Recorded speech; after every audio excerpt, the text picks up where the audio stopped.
Blessed love and peace in Rastafari. We still on the search, still on the path, still on the trod for marriage. To find and partner with a wife. Bring life into this universe. Children, family, home, all that. So, not sporting the t-shirt at the moment, just got back from lightweight out of town, nearby out of town, and just it's a further layer amidst the travels. So, anyways, at the moment, we further in relaxation mode. So, all that being said, how about a continuation? Back from the trip that I began this joint on, somewhat interrupted. Trip interrupted. How about that? Something like that. And we got something else to share. We got new things now. Oh, okay. We already uploaded what we got uploaded for this week. So, let's not be too much here. Come on. All that flesh. Oh, All right. What was I talking about 3 days ago, 2 days ago, whatever ways ago? I know I was talking with Brethren about the Browns, running backs, the Cavs, LeBron. That's at the bus stop. I know I was talking about the drones and the phones. I remember that. And I got off the phone, or I got off this joint because of that. Now, just on that note, what I was doing is actually different because, it's always different. It's always special. It's always the exception. It's one thing to be in the open, even a bus stop. Initially, there wasn't too many people there to begin with, and it's a large waiting area, so people can like find different places to be. So in that kind of space, people can make movements and not just be in somebody's immediate thing. So that's one thing, to have a conversation on a device in that respect. It's another thing to be in a closed environment where people do not have that option. They don't have the immediate option to leave. If they don't have their own device, or if they're not on their own device, they don't have the option to like drown out those the other conversations. There ain't no windows per se, even to open up to get fresh air. There's no windows even to look out because it's all advertisements that cover it up. So it's a tunnel vision, and it's a tunnel listening thing. And so kinfolk just popping off. That's a very different situation. And so, yes, I was on the phone. Yes, I wasn't on the phone. I was on the device, and that's part of this challenge we were talking about. However, there is a distinction between the severities that we're concerned about as well. So, anyways, all that being said, here we are again on a device in private, but still. Anyway, so that's what we were talking about. But then, what was we talking about at that moment? Substance. To be honest, I'm not going to backtrack at the moment and figure and remember and reshare, recall whatever. There was something I remember. Obviously, it wasn't the most urgent at that moment or whatever. So what I'm going to share at the moment is just the update or whatever, the recent joint. Well, let's see. I think I shared the initiative of the Truth and Reconciliation provinces. I'll share it again just for the record. In the Truth and Reconciliation province initiative, areas of land, and this is specifically within the United States, areas of land the size of a standard county, like Cuyahoga County, Lorain County, Lake County, Geauga County, Summit County, Stark County, we keep on rolling, Trumbull, anyways, Mahoning, and further. Anyways, you owe Trumbull County. That's an inside joke. Anyway, it's funny though. The area of a land. The area of a land. Yeah. The area of a land the size of a county being designated as a Truth and Reconciliation province and conferred into the stewardship of a tribal council of nations, at least 3 nations, who have an immediate, meaningful, significant, legitimate relationship with that land, historically and even contemporarily. So, legitimate native kinfolk and nations. So, Those are the stewards of the province, of a Truth and Reconciliation province. In a province, there are autonomous villages, just like municipalities have their own ways of doing things, police, school system, um, utilities, and additionally, autonomous villages. They can be of many different types, whether it's white nationalist, black nationalist, Jewish, Muslim, Hindu, Buddhist, Christian, Taoist, Native, and otherwise, Baha'i, Sikhi, and further. Ethnicities: Chinese, Japanese, Italiano, entire village. It might be a modest village, whatever, but villages within the province. Now, each village is autonomous, has its own systems of doing things, whatever, own school system, own standards, whatever else, own economy and everything, but at the same time abides by the laws that are stipulated by the native governing council of the county. And to be a resident with any village, any autonomous village, to be a resident within the province itself, a person relinquishes their U.S. citizenship, voila, and becomes effectively a permanent resident, a green card holder, particularly for the purposes of international travel and otherwise. So letting go of Social Security, letting go of Medicaid, Medicare, all those benefits, letting go of voting, letting go of all those things that come with U.S. citizenship, but still being able to live in the land, being able to travel around the continent, being able to travel internationally with a green card version of the U.S. affiliation.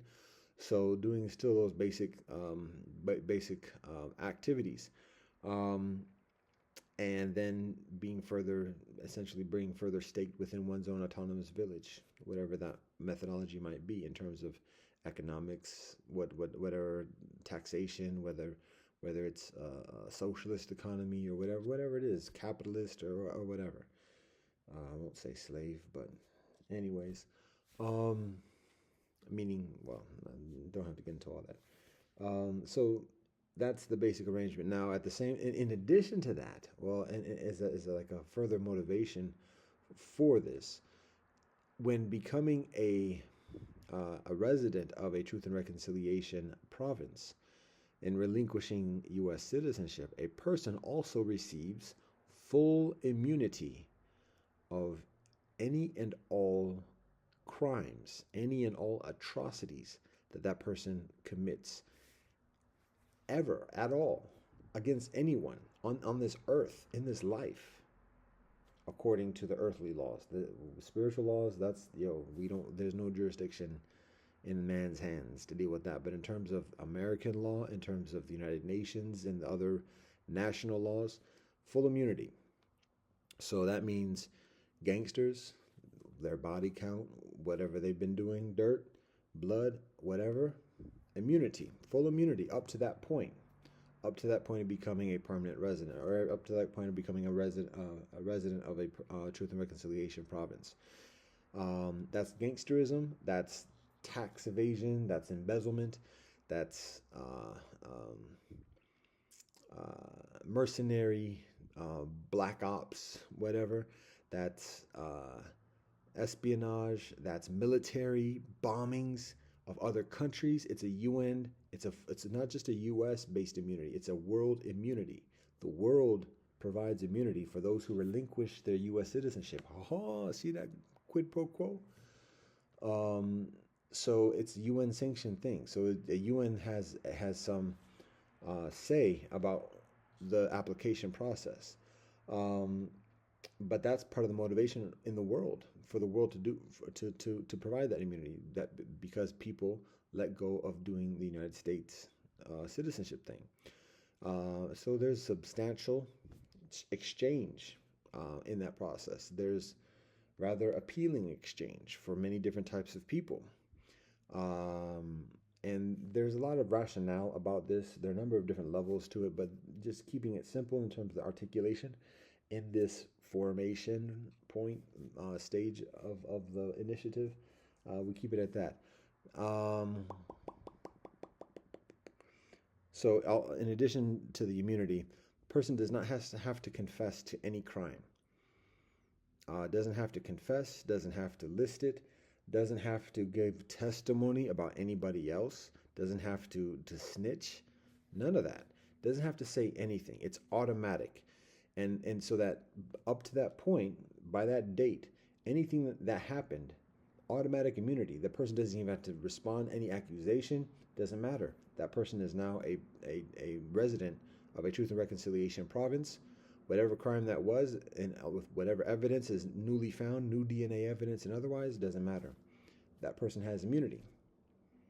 So that's it. And again, don't have to snitch. There's no implications in that respect. There's no suspicions about betrayals or otherwise. They don't have to snitch. They don't. If whatever they do on their own volition or whatever, that's another thing. But it's not a requirement. So there's no stigmatization in that respect in this process. There's a lot of incentive for certain types of kinfolk. Now that plays out in the village experience later on, and each village has its own standards of who's sanctioned, who's welcomed, who's able to stay in that village. So that's a process.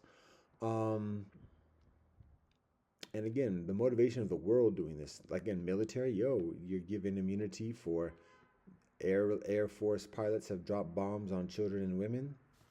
That's part of it. What's the motivation for the world to do that, to agree to that? That person's no longer a U.S. citizen and is no longer fighting for the U.S. military. Presumably. Now, arguably, if they can still be a permanent resident and still in the military, that might be a thing. But at that point, after becoming a resident of a Truth and Reconciliation, anything they do after that point, that's subject to persecution, prosecution, and otherwise after becoming a resident. So that's anything up to that point. It's not for life immunity of anything that person ever does, but up to that point. So if that person does any atrocity or commits a crime after that, that's the accountability according to the international standards at that moment. But anything before that point, immunity. So again, it is a release valve for the United States, because the United States is overburdened. The government of the United States, the law, the legal system, the economic system, the authorities, the systems of authority of the United States are overburdened and it's woefully ineffective. So this initiative is our release valves for society to be further manageable, and further self-managing, and without that process being unduly threatening of replacing or overthrowing the standard system. One other thing now. There's one other thing in terms of the immunity situation that's somewhat of like an additional addenda or whatever, and it's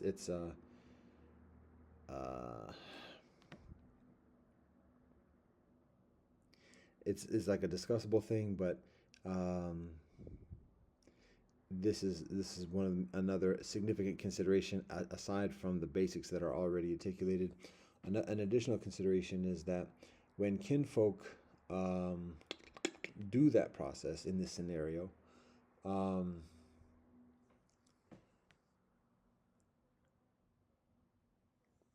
after getting approved and everything is established, formalized, and that person becomes a resident of a Truth and Reconciliation province.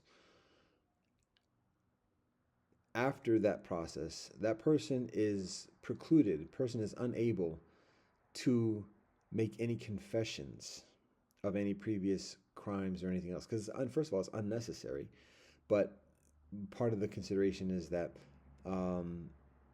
if somebody goes through the process, gets approved, and now they have like automatic immunity for any crime, that provides a motivation to start admitting crimes that they know that their colleagues have committed or otherwise, because they know they get immunity and they can take the fall, the immunity fall, meaning like they can take the blame for all these other crimes and confess to them, and in confessing to them, then take the heat and the persecution and the scrutiny and whatever else away from their colleagues who have done that. So Um, Rather than doing that, anybody who wants to confess to specific crimes for that purpose, or just to take blame and scrutiny away from others, or if they were like co-conspirators and they just want to take all the fall themselves, and like so that they take off heat from their colleagues, whatever. In that type of scenario, people can confess to crimes, and even in confessing, don't have to give further testimony, don't have to testify about anything, don't have to give any further details or anything, but they can confess to crimes if they want to in providing the application for being a resident of a Truth and Reconciliation province. However, once a person is approved, no confessions, no taking the fall for anything. That's it. There's the opportunity to come clean. Otherwise, that's it. And again, it's unnecessary. It doesn't matter if you confess or not. You get immunity one way or the other, so it doesn't matter as long as it was done before the actual date of becoming a resident. So when kinfolk want to proactively confess, it's before the process is completed, um, and but once the process is completed, no confessions, or otherwise. So that's one addendum for the immunity situation. Now, one other significant component to this is the macro arrangement. So I mentioned the stewardship goes to the administration of a tribal council of at least three tribal nations, native tribal nations, and then autonomous villages that abide by the laws established by those autonomous or by those native tribal nations, that tribal council, um, and then permanent the residents live there. Now, the whole time, the whole while, even with those counties being administrated and in the stewardship of the native tribal councils, respectively, um, the Truth and Reconciliation provinces are continually uh, a protectorate, or in the protection of the United States, and that's specifically in the or like we can say that like the trusteeship kind of situation with the decolonization methodologies of the United Nations about 80 wow, it's 80 years ago, over 80 years ago. Um, is that it? Is that right? 70 years ago. I should say 78 years ago to be specific. About to be 79. Anyways, so in a similar way, kind of, sort of, the land is still under the protection of the United States. And but the basic thing is that it's only when it's like the National Guard. It's only when there's like an emergency security concern or a need, maybe a natural disaster or whatever, that is beyond the immediate capacity of the tribal council. Then the tribal council calls in the protective services of the United States, for again security or natural disaster, that type of thing. But otherwise, it's the direct stewardship of the native council. So that's the scenario. That's the initiative. That's the dealio. Um, there's some resonance with this. It's like it's a release valve. You can feel that. You can feel that. Like it hits with the streets. It's not a sellout thing. It's not a revolutionary thing. I mean, it's not just a revolutionary thing. It's not just a gangster thing. It's not just a corporate thing. It's not just a working class thing. It's not just an ethnic thing. This is across the board for those who have the initiative, and otherwise. So there's a balance. There's a release valve. There's a relief that is provided, to the hierarchies, to the powers that be, to be able to further manage things. Because, as we said, kinfolk are wrestling with demons. It's not even a matter of earthly things at this point. Kinfolk are like at 10%, and there are a lot of kinfolk that are at less than 10%, meaning like 10% of themselves, and 90% like gone, 90% in the spirit world, in the chains and in the throes of wrestling with demons, and only 10% present, to be walking and functional in life. And that's like, I won't say the average person, but that's significant mainstream experience. and those that are in the leadership, or those that are in like the boss levels of society, it's less than 10%. And that's not hate, that's not shade. We're talking about what the conditions are. And so because of that, we recognize your kinfolk need help. And that's not again, that's not no cap, no cap. Kinfolk need help. Kinfolk are wrestling with demons. You see me scratching my head? Kinfolk are wrestling with demons and taking on too much. It's too much for people to be able to handle. It's too much. Like, and people know that. People are like know that when they use AI, they're giving themselves up. Don't do this homework assignment. Just do it AI. That means that people are making themselves redundancing themselves. That's not hate. So it's too much. It's too much. So this is a release valve so that the burden of authority is further shared, um, without unduly threatening or replacing the standard way of doing things. Uh, there's an intrinsic vulnerability and continual reliance upon the order of the conventional methodology, in this initiative. So there's it's all thanks and praise the Most High. And I mean, we don't want to get too drunk off like the idea of it or otherwise. But anyways, that's the big joy of it. Now, that's some of what I was sharing before. I think I might have shared some of that basically already. However, we do another another version, revision, vision,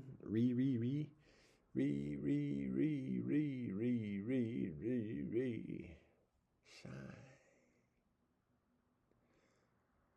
So now we go into the second joint that we share at the moment, and this is from recent observation, recent vieweration.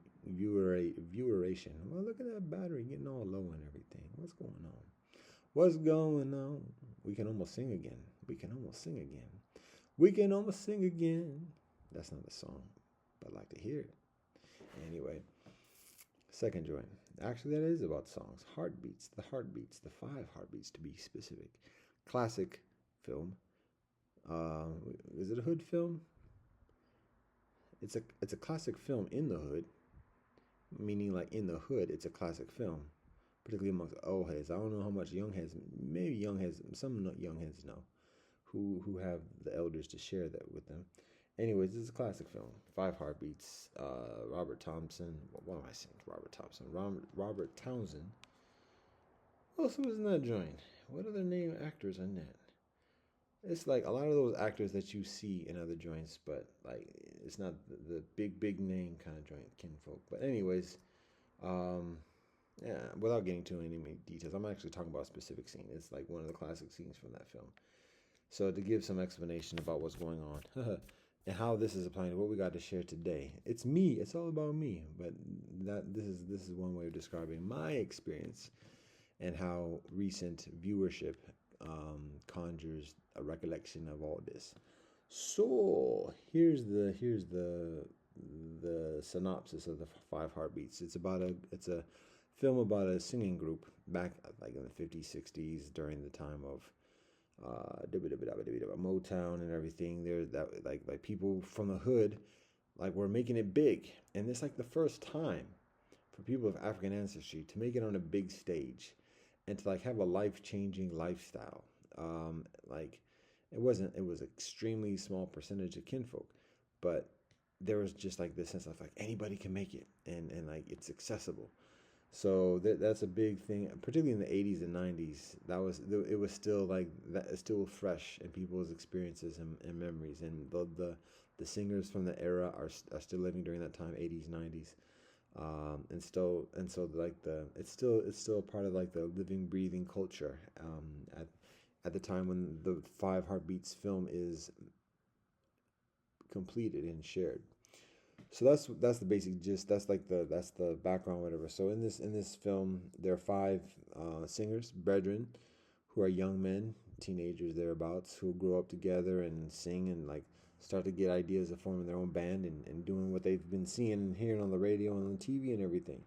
And they get kind of decent and they get together. And so the film is about their relationship, their friendship with each other, the bond, and how they eventually they got their big break and they start to make it. And yo, they're doing it. They're doing it. They're living the dream. Oh, yay. And during that process, and then being challenged with jealousies and temptations and everything else like that. Not no pun intended. Um, so in that storyline, one of the members of the band, actually one of the lead singers, who was like the popular da da da da. One of the things he experiences is something that often happens amongst in these type of actual life scenarios. He gets a taste for drugs. I'm trying to think, might have been heroin or something else like that, and so he becomes an addict. And so he becomes basically a liability to the group because now he's tripping. He's not doing his job. He's not like singing and doing that lead thing that the group needs him for. But then in addition, like he's disrupting the relationships in the group. So eventually they make the painful decision. They got to kick him out. Kick him out of the group. Kick him out of the dream. And then bring in somebody else to fill his place. Ooh. And then that's where that classic scene is a classic phrase. I'm not going to say the word because it involves the slave word, but I'll say fool. I'm trying to think of like what other word could like match that. There's not many, so I'll just say fool. I'll just try to like articulate in that aspect. But anyways, so this is a scene when that brethren maybe has some type of he gets like worse and worse in his drug addiction, and it just becomes like hurt, pain, all types of pain. And then he sees like the group that he used to be a part of like continuing to succeed and get even further popular, and even further that dude who replaces him being the lead. And so like he's in this squalor of drug addiction and in the gutter, and then he sees on TV or whatever else, or he sees his group with the replacement like doing their thing, crowd is cheering for him, and like they're doing their thing, and he's just like feeling like the lowest at that moment. And so he gets to that point of like culmination of that experience where he just goes like, that fool me, that fool me. And like the audience can feel it when he says it. Like he's like, yo, that was my life. And that dude right there, that's mine. That's me. That's supposed to be me. Getting all the cheers and getting all the attention from the women and getting the money and everything. That was me. He's doing my thing. Ugh. So, anyways, that's one of the classic lines and scenes from that film. Now, how does that apply? Because I be singing.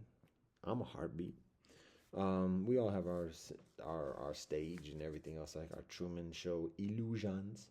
So I'm going to share my personal thing and how it applies to some things that I recently viewed just the past day on our online day of the week. Um, so at the risk of being further verbose, we'll go further into talking about my life, my life. Mary J. Blige reference. So here it is. I went to law school. Did you know that? And I graduated, I think. I don't have my degree. I've let that go. So all I can do is talk about it. Ain't got no proof. Whatever. So the point is, like, in that experience of law school, like there's a lot that is invested within me, and there's a lot of lucrative opportunities. There's a lot of temptations. Again, so now that word's going to be there. I'm supposed to download some Earth, Wind, and Fire from like 2 weeks ago. All right, God willing, in due time. So I'm a golden boy. When I'm in law school. A lot invested with me here from kinfolk in the Cuyahoga area from many different walks. When I get to Hampton, it becomes national. When I go overseas, it becomes international. So by the time I'm graduating from law school, kinfolk in places have put things in me, put things, have invested within me, put their own gifts and toils on the uh, on my behalf for me to get to that point where I am at that point and to further this cause. So my whole point is that um, it's somewhat similar to when dibby dibby dobby dibby dobby dibby dob. Cat Williams is talking about like how Hollywood makes these offers to certain things, like a standard offer to kinfolk. So it's a little bit different in the circles of like um, the power brokers.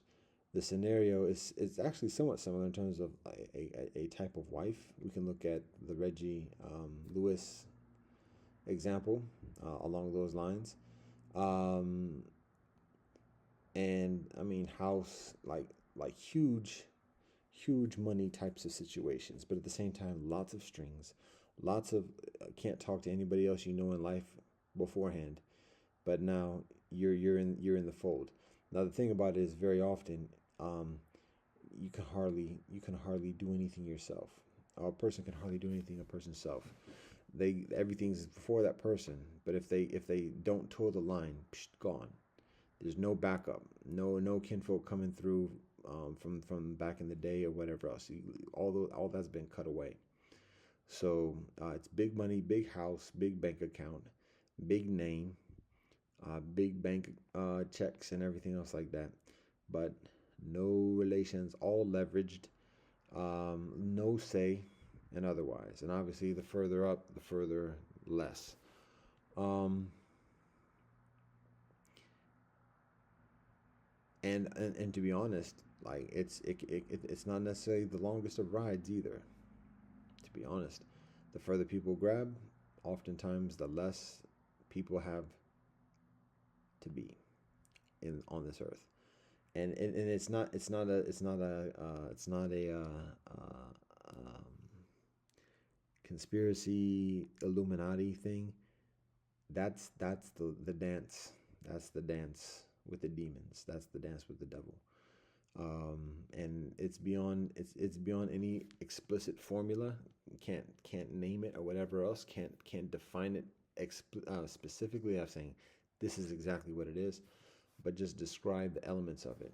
Because ain't no guarantees. Even for the devil, ain't no guarantees. But just understanding, like observing it and seeing like a lot of like the typical kind of scenarios. So that's some of what I'm describing. So all that being said, that's in terms of the field of business. That's in terms of the field of law. That's in the terms of field of even doctors. My familiarity is comparatively modest in that respect.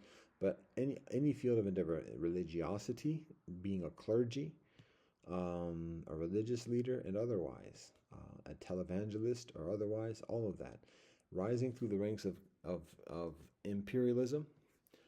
It's not any entity. It's not the Jewish banking or bankers or families, the Rothschild. It's beyond that. It is demons and devil. That's that, and it's people sacrificing themselves in increasing degrees, increasing percentages in order to get those trappings. And in doing that, losing themselves and being leveraged. And they might stay in life for the next 50 years or whatever else. But in that process, again, only a percentage of themselves, a small percentage.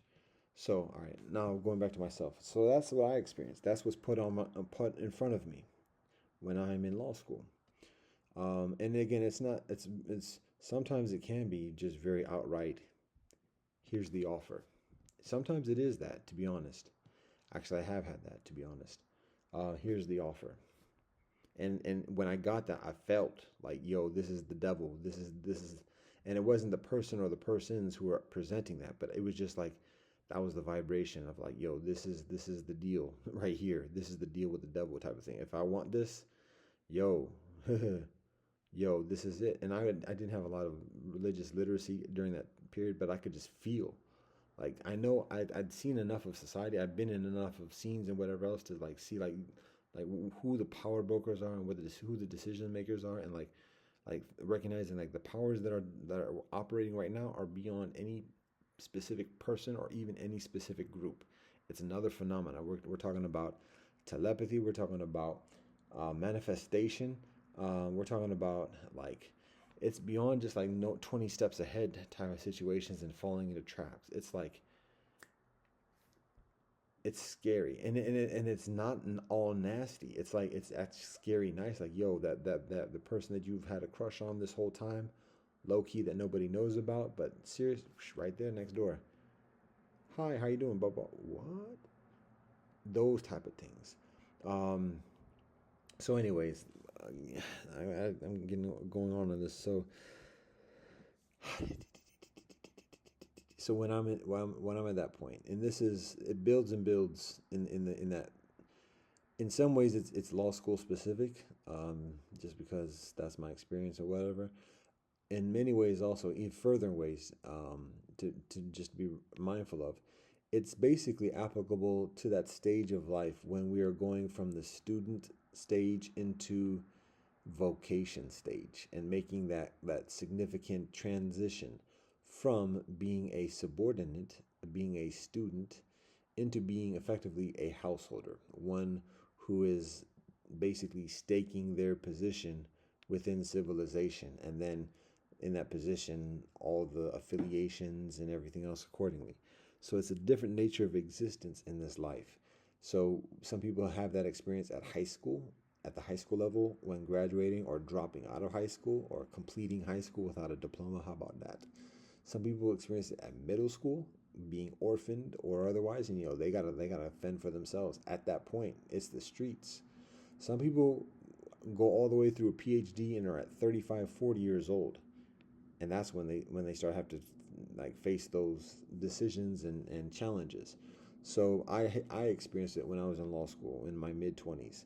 And so in that process of nearing that stage of completion and going into the next stage of life of householder, these are the options after I've accumulated a number of credentials, and additionally, and gone through a number of paths of opportunities, and people investing in myself, me talking about making promises, me making declarations about what I'm about, what I want to do in life, and people making investments in me because of that. What I show beforehand in terms of the work, community service, and otherwise affiliations and other things that I do in life. All right.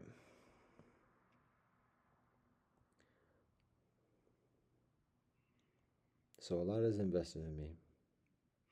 And when I'm preparing for that stage of life, there are a number of options that are presented to me. And even beyond the options, it's like an air, it's like a general path. And that general path is one that involves working within the system, being in a very comfortable, people say privileged, a very lucrative position within the system, but at the same time, buying into the system, supporting and propping up the system, not speaking against the system. And anything critical of the system is still just co-opted within the system. And so that's part of the conditions. That's part of the agreement. And there are a lot of big opportunities in making that agreement. Um, uh,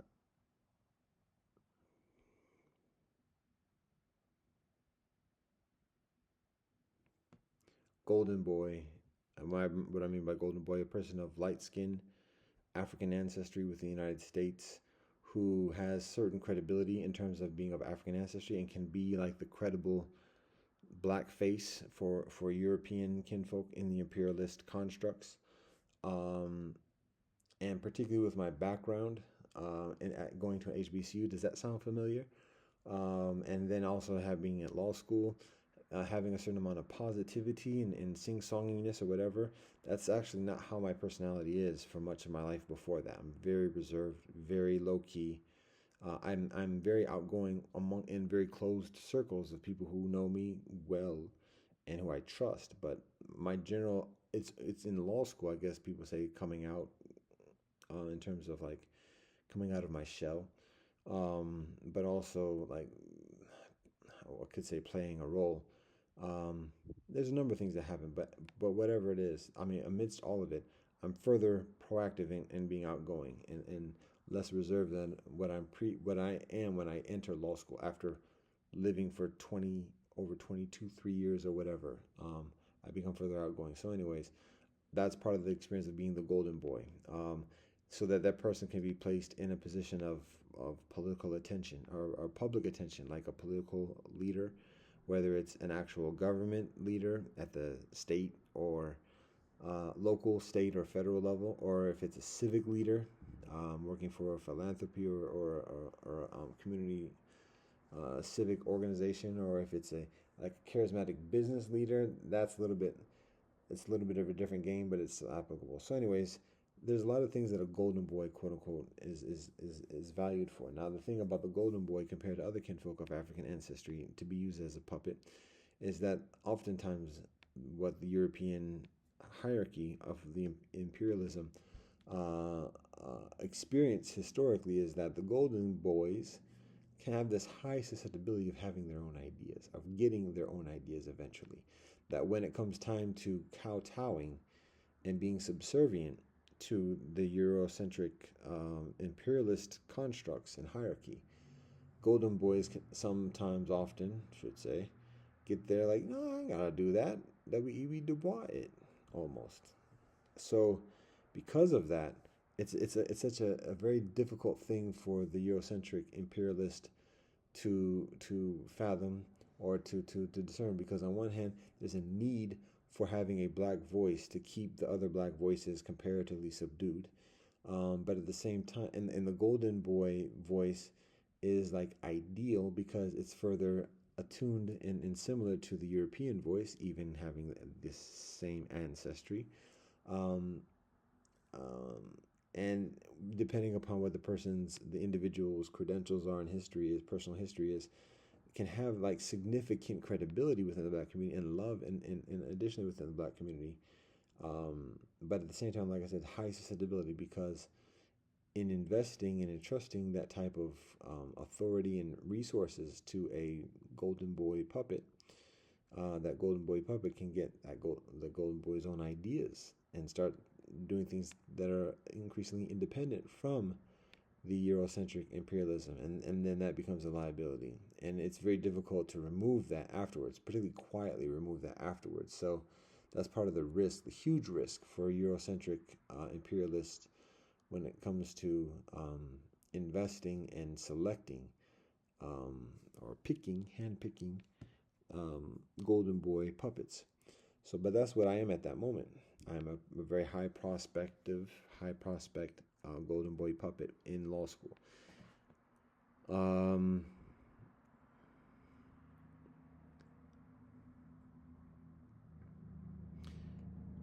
some of the offers that are presented to me very low key, and some of the offers that are presented very explicitly, like candidly, include Obama's job.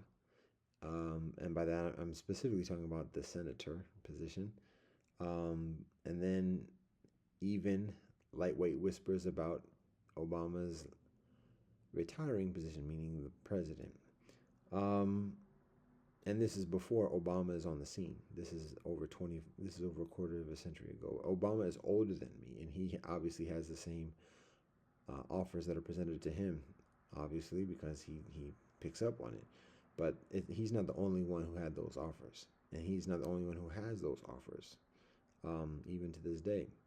So that I'm one of those selectors um, during that period, a quarter of a century. Now again, I'm younger, but still, that's so in some ways the Obama's scenario is a fast track, a little bit before the intentionalities and otherwise. So, but that's also a sign of the times and the necessities.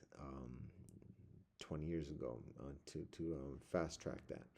Anyways, um, Harvard Law is offered essentially. The senatorship is offered. That's what my dad wants me to be in life. It's lightweight offer. Those are some offers. When I'm in law school, though, by that point, I'm already um, preparing for an increasingly entrepreneurial path in terms of work and endeavors, community service, and otherwise. And even along those lines, even with it being very tough to get backing, not even just in monetary investment, but even just like organizing an elders council or a advisory council or otherwise without even asking for money. It was difficult to get that type of support from the people who've been supporting me for years before that. So even amidst that, there are promises, there are offers of like, yo, you can do your thing, you can do your project.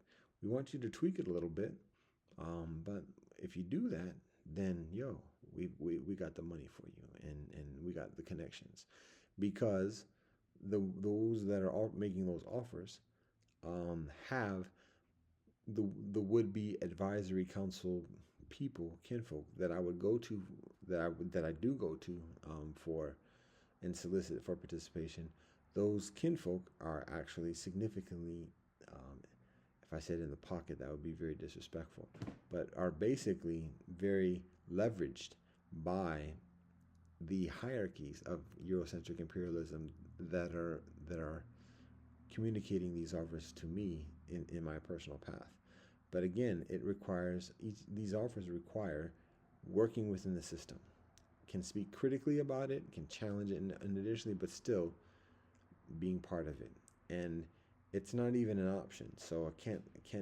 I tried to like say, okay, fine. I'm tired of fighting. I'm tired of resisting. I'm tired of being different. This just looks so relaxed and easy.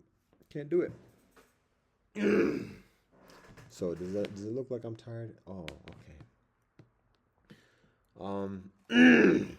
So those offers for the jobs for women and otherwise, I'm not perfect, but um, I'm precluded from being able to take those offers. And literally, like it got to the point. There's a list that was like what I want in life that people are solicited to make. Um, and it becomes okay if you do this. It's not even a matter of working within the system of the U.S. Law and everything. It's a matter of like soul. So can't do it. I don't have the literacy. I don't even know how much that is a thing at that time. Soul, is that actually a thing? Is deal with the devil? Can that happen? But I know enough. Like, nah, I can't. I can't even like pretend. So, all right. My whole point for that. All right. Wow. Okay. That's like the general scene. That's the general description. I am getting to something specific here. There is something specific that I'm addressing, but I'm giving some general kind of descriptions and context to what I'm about to describe. God willing. Um, the basic point is that for many years, for about a decade, since I'm in high school, all the way up to graduate, and that's 15, 16 years old. Let's say 16 years old, all the way to the point I graduate, which is about 26 years old. So for 10 years, uh, 4 years of HBCU, 4 years of working an internship at a banking corporation here in the Cleveland area, working with an internship program. Um, Another year of business school, traveling abroad, traveling overseas, studying overseas. Another year of working in the human rights field, um, in the activist field, and another 3+ years of law school. There's a lot invested in me uh, to be uh, a authority in the cause of um, multicultural community, but within the system, significantly within the system. There's a lot invested in me to be outside the system too, to be honest. Actually, a huge amount, but particularly, most very very proximately at that time to be in the system, be in the U.S. system specifically, and Can't do it. Since the age of 11 years old, sixth grade, when learning about the Three-Fifths Compromise of the U.S. Constitution, I can't, and that's a signifier. That's a significant. It's not the exclusive, um, like telltale kind of gatekeeping for this type of arrangement, but it is a significant thing. It is the premise for being a member of the bar for people who practice law, American law. So it is a significant thing. And I know I can't make a promise to God to uphold the U.S. Constitution because I know there's evilness within it. All peace and blessings to all the drafters and signees and practitioners of the U.S. Constitution. Peace of the Most High Elohim with all kinfolk. But there is evilness within the U.S. Constitution, and I couldn't make a promise to God to uphold the U.S. Constitution. So that nixed a lot of those offers of working within the system, and additionally, and at some point when it becomes when the system starts to give up and say, yeah, we're not going to get them, we're gonna have to plan B this, brother. That's an Ali Beale reference, a 1990s 2000s comedy situation. So at some point, like the hierarchy of the imperialism just says, okay, yeah, we're not going to be able to get this guy like we want to. He's not going to be our golden boy. So now we're going to have to like just stigmatize, cut him loose, and just shun him and keep him away from everything influential otherwise. Call him crazy, call it whatever we got, any dirt we got on him, whatever we got on his family or whatever. We're gonna have to flex this and just make this guy look bad and continually look bad for keeps. No coming back from this, because he's not under our thumb. We can't control him. So we're gonna have to like just make things, not even just a matter of like put things out there, but make him do it himself. Like make him do all these things. Tell on himself, because that's how much like the game gets. Putting pressure and otherwise. So, oh, you're so truthful, you're so candid, you're going to be so forthright in calling out the injustices of society. What about yourself? We know about what you got going on. So at any moment, unless you're proactive in calling yourself out, as vehement as you are about challenging the system and calling out the system, if you don't have that same kind of vigilance in calling out your own bullshit, we'll do it for you. But we'll wait for you to get some standing and for people to trust in you, and for you not to say anything about what you've been doing or what you are doing.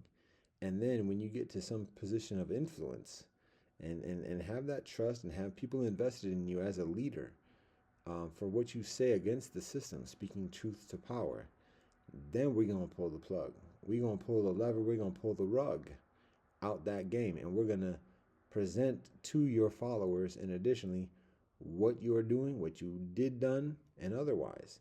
And the fact that you weren't proactive in admitting that, now you look all different types of suspect and falsity, and everything that you say about anybody else just looks like bullshit, lies, and otherwise, because you didn't come forward with that same vehemence about your own bullshit. So knowing that and having that spiritual intuitiveness, I've been sharing all what I do, TMI on blast, Front Street, because that's the nature of the prophetic path.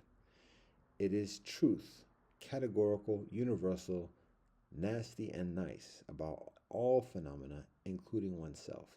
And it becomes that deep dive of just like the prophet and Babylon, the prophet and civilization, holding on to each other and just diving deep into the depths and the pressures of the deep sea, and seeing how much each one can take.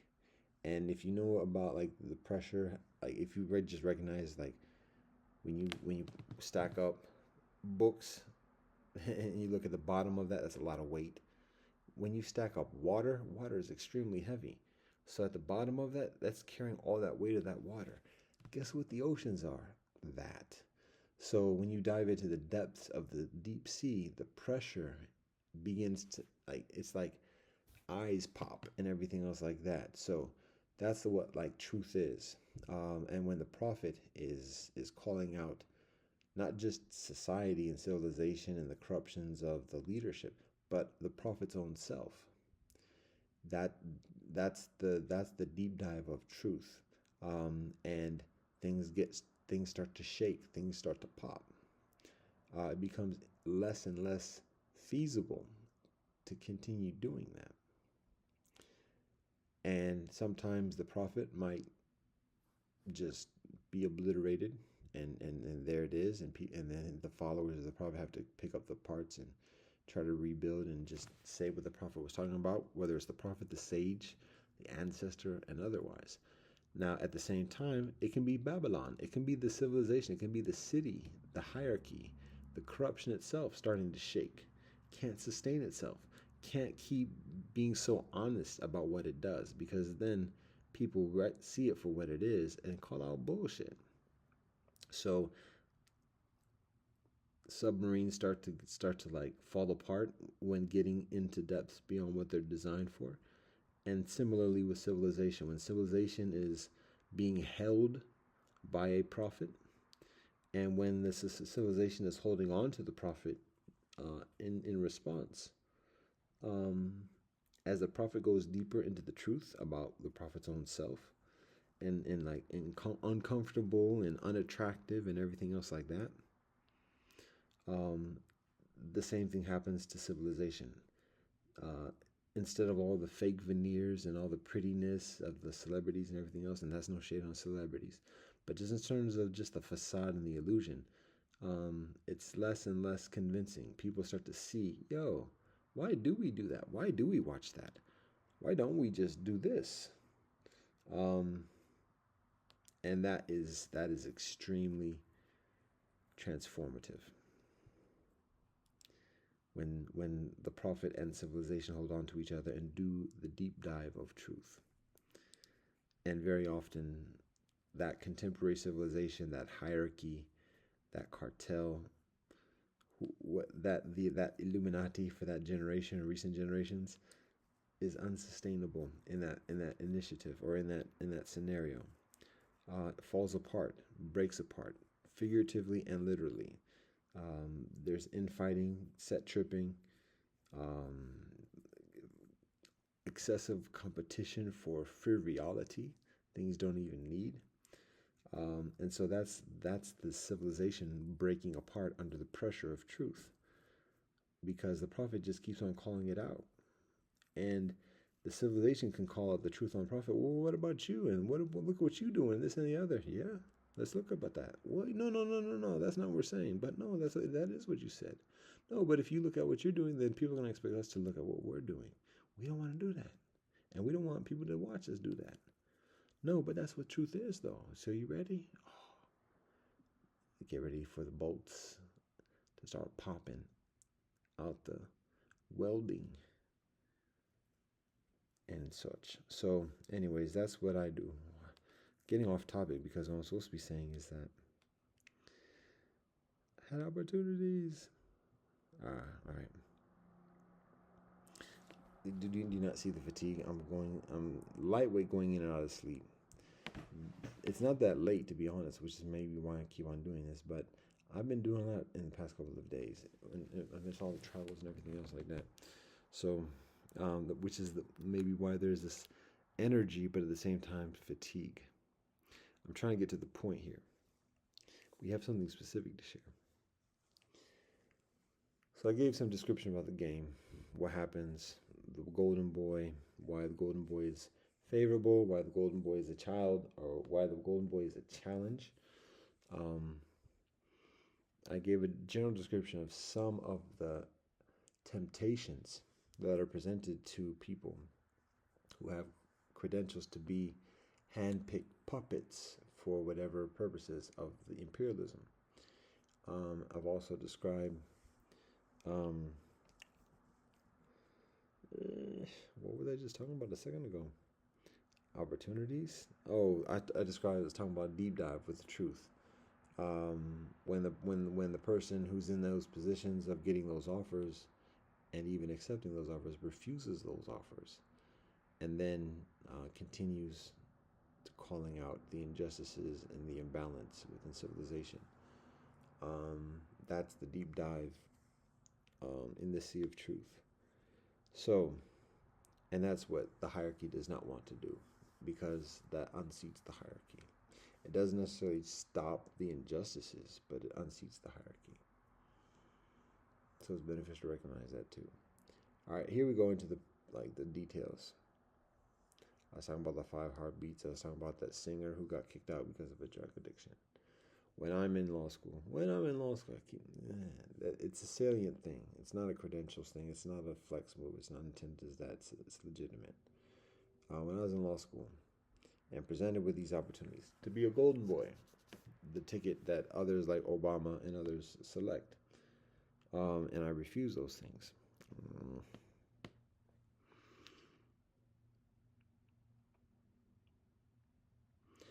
Then the 180 is flexed. Then it's like, okay, he's not playing our game. Give him the stigmatization, the blacklistingness, the whitelistingness, the graylistingness. Just make him a pariah within the circles that he already established his relationship with, within the experiences of pluralism and affluence, material affluence within different cultures, different ethnic communities, and additionally, make him very undesirable in the eyes of such kinfolk.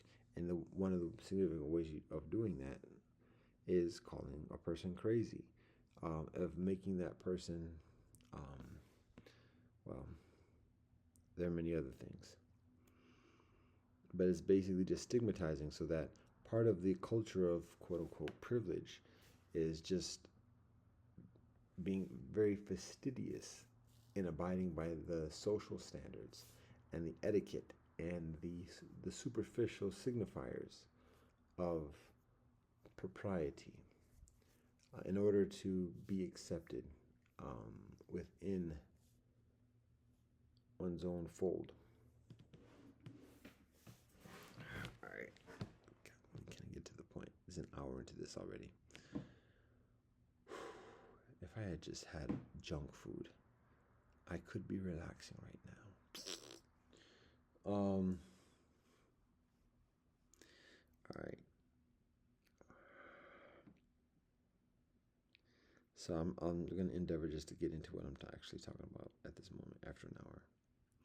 So when I'm graduating from law school and I have a number of those options in front of me, when I have these general tracks in front of me of obedience, of investment, and otherwise, and when I refuse that, then those offers and additionally become less prevalent and emphasized. And instead, the next wave of options is to basically being a workling, quote unquote. To be, well, this is not the point of what I'm getting at either. And we don't mean any shade or any cap towards kinfolk who work, labor on the daily, respect. What we're talking about here is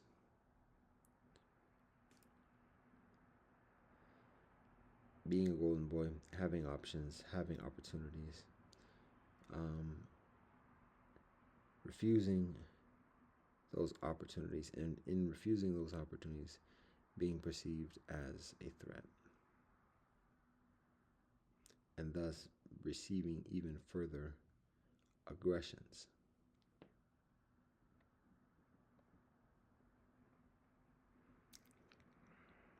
This is not the point either. What I'm talking about, heartbeat, the 5 heartbeats. This is God willing, we'll talk about it here.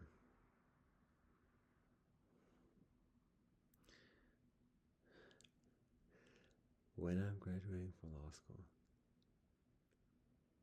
and have the opportunities presented to me, like the brethren in the five heartbeats, who's part of the group as it's beginning to make itself, beginning to be on stage and perform to packed theaters and additionally.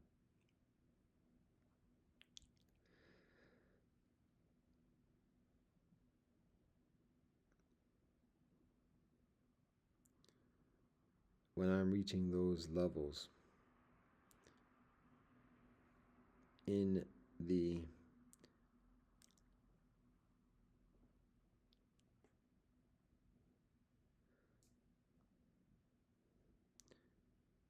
hierarchy of convention, and I refuse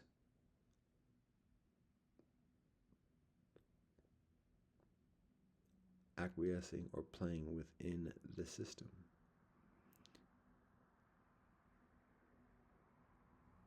then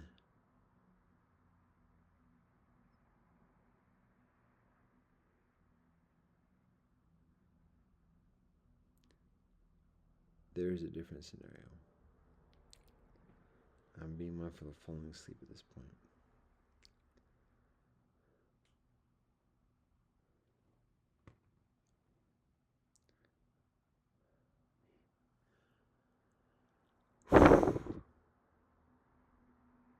All right. Okay.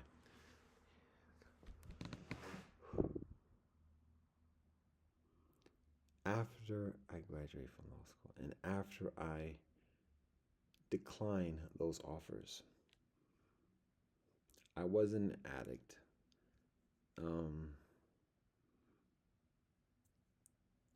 I wasn't in that situation of self addiction or whatever else.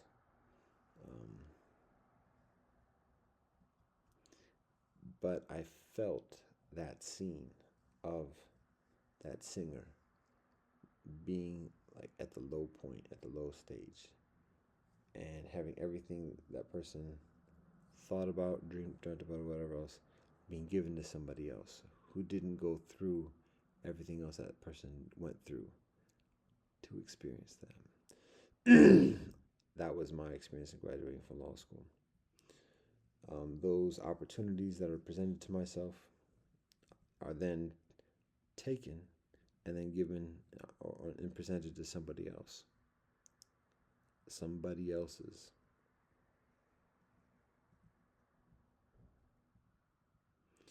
And when that happens, that's what it feels like. That fool me. When seeing Obama, that's what it feels like. That fool me. That was my offer. That was my legal law degree. That was my law degree. That was offered to me. They gave it to somebody else who's older than me. That fool me.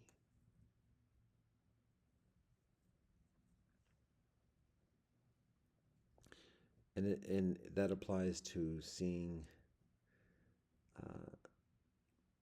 people my age, brethren, even sister in my age, who become well-known professionals, pontiffs on particularly the black experience,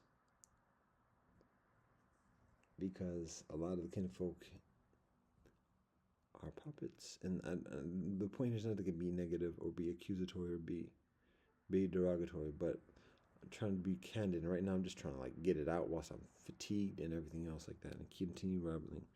But that for me was my experience when I graduated from law school, and I see others who decide to play that role and accept what I refused, being invested in, can continue to be invested in, getting jobs, salaries, living a comfortable life, supposedly, and doing those things that I refused to do, that I could have done, I could have been a pontificator. I could have been a pontificator.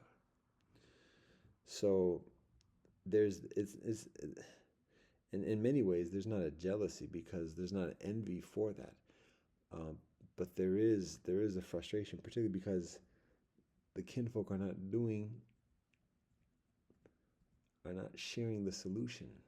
They're just perpetuating the system, and there's frustration with that. And then the people are perceived amongst the youth who have less awareness and have less experience of like what authentic leadership is, about what a lot of what the struggle is 100 years ago and further, to be able to tell what leaders are staying true to that, where that is leading us into in terms of solution for the next 7 generation and beyond. And instead of having that knowledge, even the young kinfolk particularly, just like look at has money, who has the trappings that are provided from imperialism as a proof of their efficacy and their value, who has the credentials from the higher education, who has the big jobs with the big companies that shows that they have like significant skills or whatever else. And then when kinfolk see that, very often the people who have those trappings are those who are actually the leveraged by the imperialism, then the frustration is how attention is invested in those decisions, in those scenarios, and taken away from what we humbly recognize as the actual solutions that challenge the systemic selfishness, down pressure, and further. Some people talk about the corrupt rewriting history, but it's not a matter of rewriting history. It's a matter of overwriting history, of writing over history as a way of endeavoring changing it and otherwise. So it's frustrating to see that because many people know better and be like, no, that's bullshit. Don't even pay attention to that. But many young people are just learning. So that's the frustration when there's that deficient representation.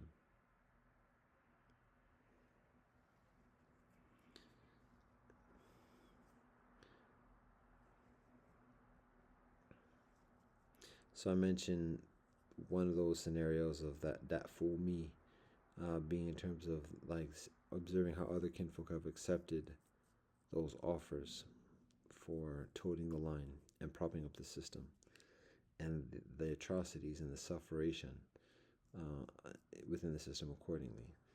And such that whenever talking about anything else around the world or whatever, and claiming to have some type of moral higher ground or whatever else, again, being very frustrated with that because knowing a truth that exists way beyond that proclamation and actuality. So that's part of the frustration.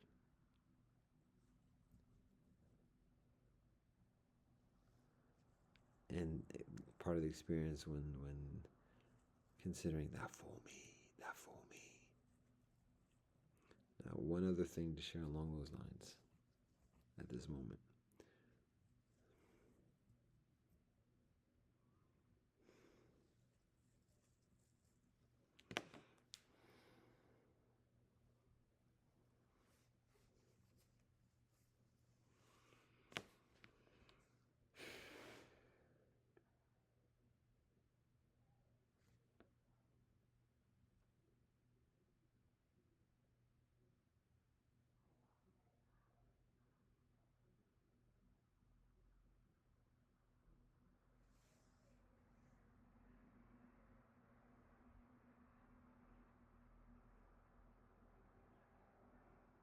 All right, I'm going to be specific here.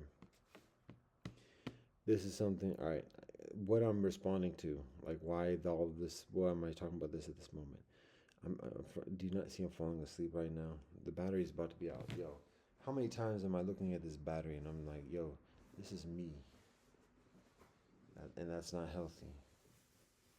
And I'm not talking about the status of the battery. I'm talking about this symbiotic relationship between a device and a being, a living being.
So part of the hesitation is that what I have to say is lightweight, a calling out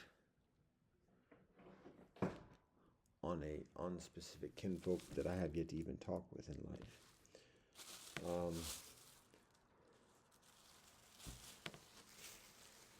So,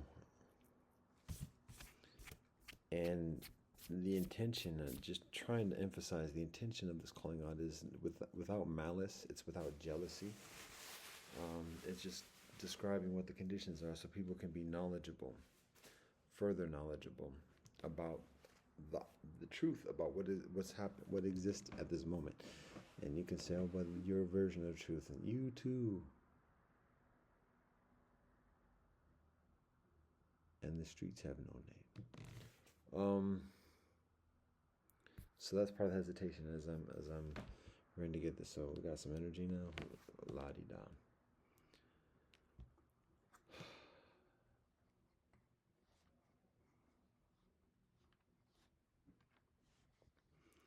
All right, because this is what precipitates. It's a specific thing that precipitates this joint. Amidst experiencing this for over 20 years, specifically.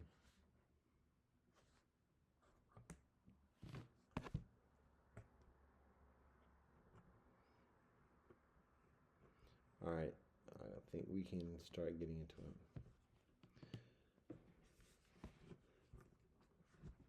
All right, here's what precipitates this joint at this moment. When I go online this past day, I see a video, a number of videos actually. These are the suggested joints or whatever else. But the brethren that is featured in these videos is the brethren, the dear brethren, the holy brethren, Ta-Nehisi Coates, and no cap on the pronunciation. I'm known for working on pronunciation. So now I hear his name for probably over a decade at this point. So I know that he's a prominent influence in terms of conventional society, and I know a lot about like the type of scenario of the influence. And it's not a matter of him a bit being about him specifically, but just about what the conditions are. It's somewhat in the ilk of the Manny Marable. I can't even think of his name now. Cornel West. Cornel West. There are a few other kinfolk in the past 20, 30 years that I look at as like the professor. It's a paradigm. The kinfolk have some kind of attachment to I'm talking around it again. Anyways, Ta-Nehisi Coates has a book out recently. Haven't read it. What I know about him is very modest. I haven't read much of anything that he writes, and that's not a dig. It's just facts. I've heard a lot about what he writes. I heard about people who are close to me talking about him and being impressed and having an affinity towards him. So that's not shade in that respect. But just I myself, I don't listen to a lot of things that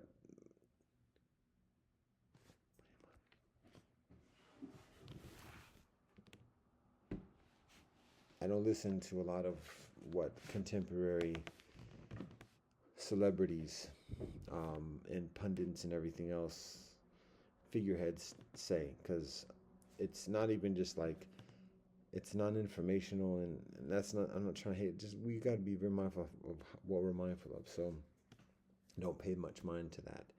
And that's just being candid. So I kind of have an understanding, but part of why I don't is part of the reason why I'm articulating this now. Why I don't pay much attention is because of what I'm articulating at this moment. So anyways, Ta-Nehisi Coates has a book out. He's talking about his experience.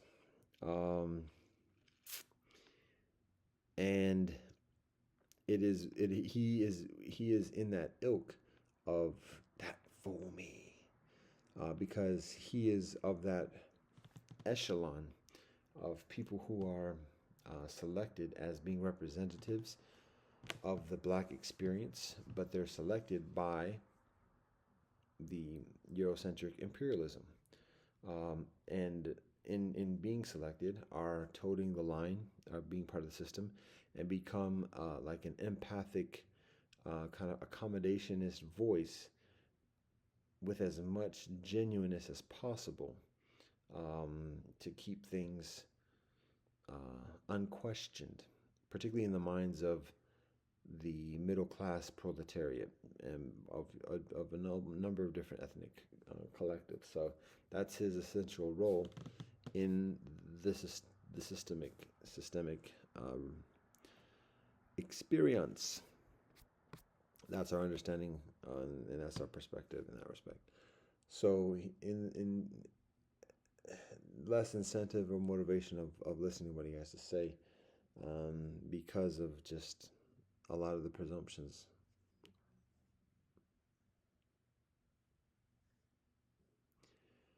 I'll watch a few of the videos in the past day for a number of different reasons, and that's what's precipitating this joint.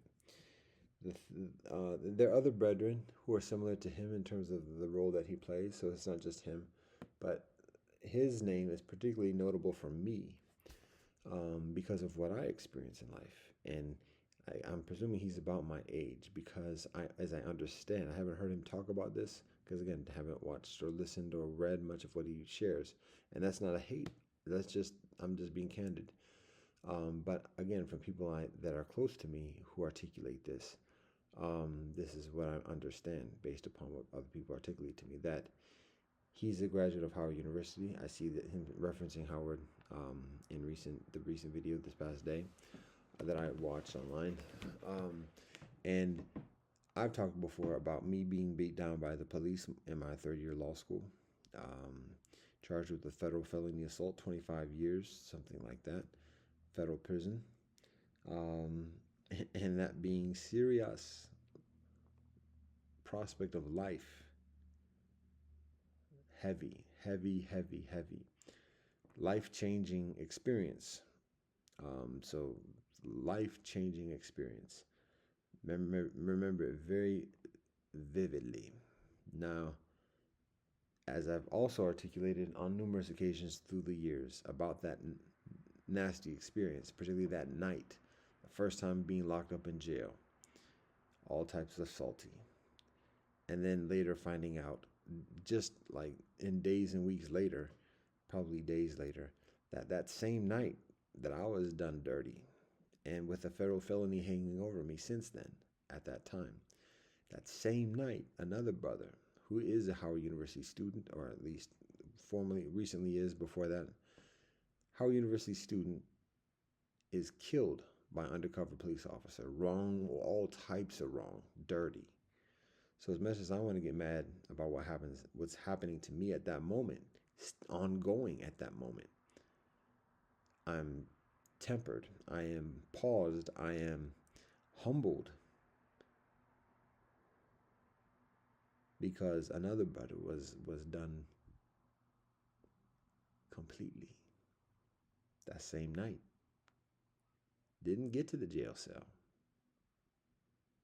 Didn't have nobody to talk to afterwards or during or otherwise. So that was Prince Jones of blessed memory. And when I learned about that, just like days later, and I still have the bracelet from my lockup experience in solidarity with the brethren in the slave castles. When I hear about it, we reach out to Howard. We reach out to Howard Law. We build with Howard Law. I am there when the director of, was it the FBI? What was it? Department of Justice, maybe? It was the Asian brethren, I remember. I think he ascends through the hierarchy after that. But I remember when he's assigned to be like the government spokesperson for what happens to Prince Jones, to do an investigation and otherwise. And I remember being involved in that process of negotiations and further, joining and coordinating with the leadership at Howard Law, from the official membership student organizations, coordinating between our law schools and our constituencies in this respect. So um, that's significant within my experience of life, and that's part of the, again, it's when I talk about it being a transformational life experience, a life changing experience, that also is a signifier of a lot of those offers being withdrawn from the table.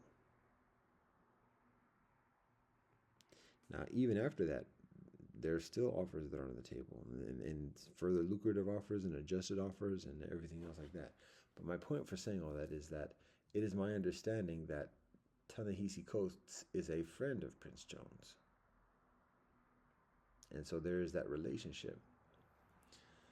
I don't know if I met Ta-Nehisi Coates during that time. I don't know how active he was at that moment. And that's not a low key. That's not any subliminal kind of dig of like whatever. But I just don't.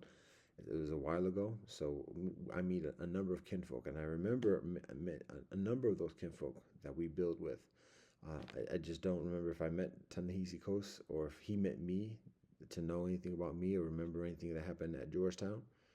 Not to say that he should or otherwise, but that's my understanding that that same event when Prince Joan is killed significantly affects his life and how he his decisions accordingly.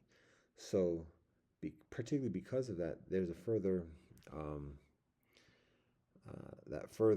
so the fact that even just within a year after that, like my path is pretty much established at that point. Like a year later, after that, is it? No, is it? No. Well, no.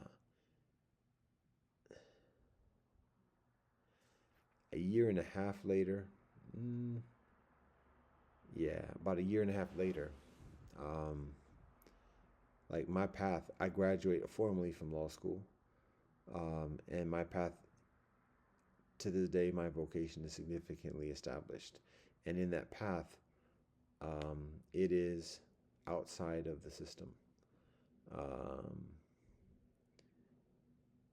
and it's tenacious. I don't mean to be doing plays on words. It's nasty. And it's not a drug addiction type of thing, because it's part of the process of walking spiritual path. But there is that frustration again of seeing kinfolk who don't make the same decision, who instead, and this is not antagonism, this is not faulting, this is just an articulation. There's a frustration when observing kinfolk accepting those offers, and working within the system for amidst a non-solution. And there's further purpose for sharing this because there's further like insight to share, particularly because of what's recently viewed. So that's part of the frustration, and then that's that tangible heartbeats experience of just that fool me. There are a number of my classmates, my friends, that go into positions of that puppet. The puppetry is it's a very derogatory metaphor, but there is we can say leverage, but don't want to get too much caught up in being like polite at the cost of being clear about what we're talking about. So there is a frustration with that, and again, it's not a matter of being jealous per se. It's a matter of being aware of how that takes attention away from kinfolk, and even then, we can't get upset about that or whatever else. We just focus on those who are further mindful of the truth that we share beyond those frustrations. So there's further insight to share.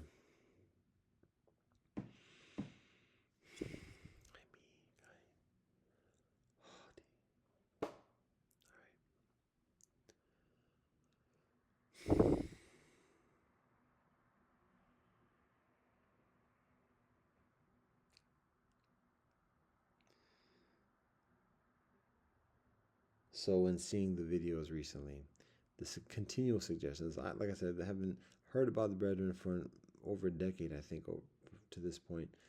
Um, know the constituency that listens to the Brethren and supports him, and who get some type of like benefit and comfort from listening and giving him audience. Um, but there are many other brethren who are similar and doing similar things. And let's get to the point.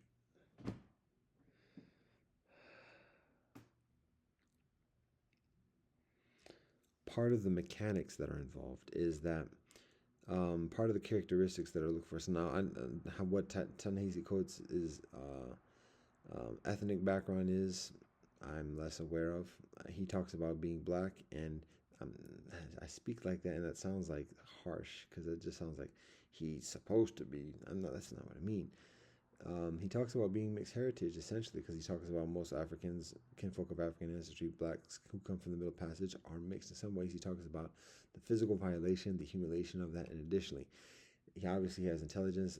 Even the people, part of the what's viewed recently as him being, I guess, lightweight, like roasted or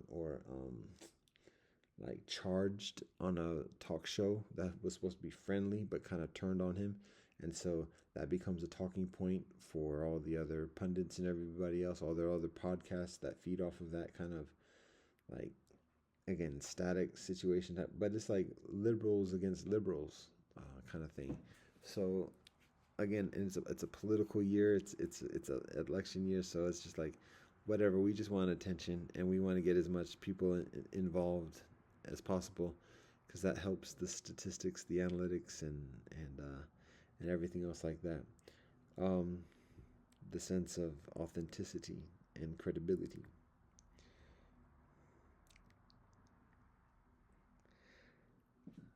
So part of the mechanics is that for the people who are picked, in I keep saying this term that Monique the entertainer utilizes. However, it applies definitely to politicians and other people who are put in positions of um, popular civil discourse. Um, so the people who are picked, um, again, the golden boy is one scenario, but there are a lot of challenges and uncertainties in that respect. I myself am referred to as a loose cannon when being considered for um, a rather prominent, well, a low key local prominent position of authority the um, within the institution here, in the Cuyahoga area. Anyways, point is,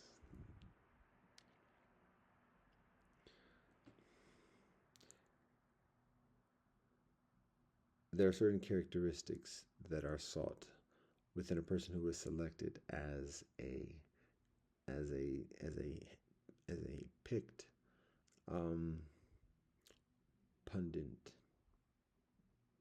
of society.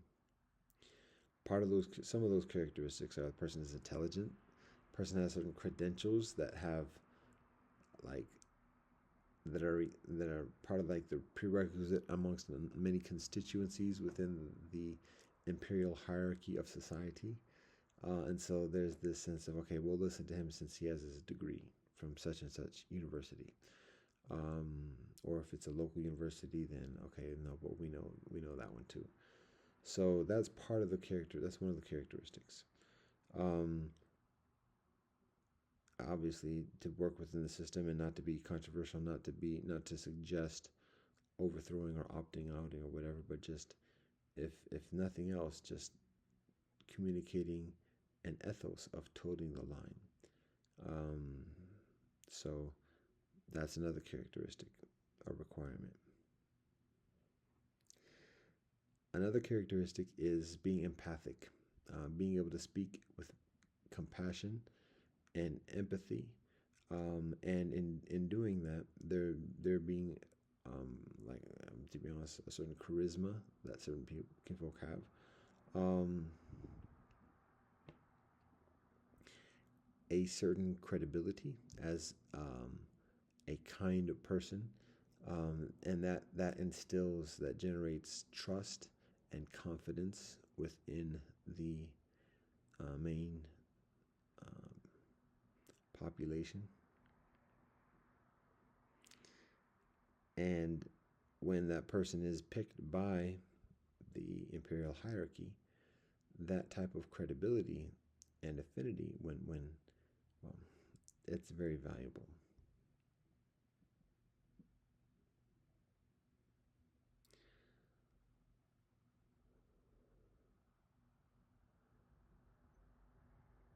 And that person having those characteristics, having those qualities of being empathic, of being intelligent, and further, of being disciplined and respectful.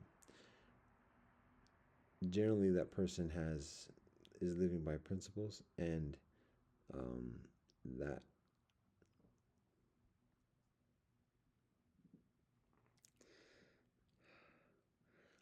what that translates into is that that person is appreciative of being provided with opportunities, and so in terms of having credentials that the mainstream is willing to acknowledge and kind of like heed. That's one quality. The other quality is having some credibility within the experience of Afrocentricity, so that the person doesn't just appear as like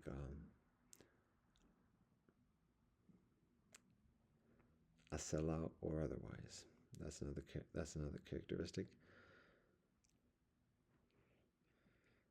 And then, as I was trying to say before, I'm falling asleep again. As I was trying to say before, a person who has those basic things: intelligence, empathic, um, having having some credible authenticity, relatability, and otherwise. That type of person tends to be loyal. When somebody looks out for that person tends to be loyal to that other person, like without anything changing significantly for life.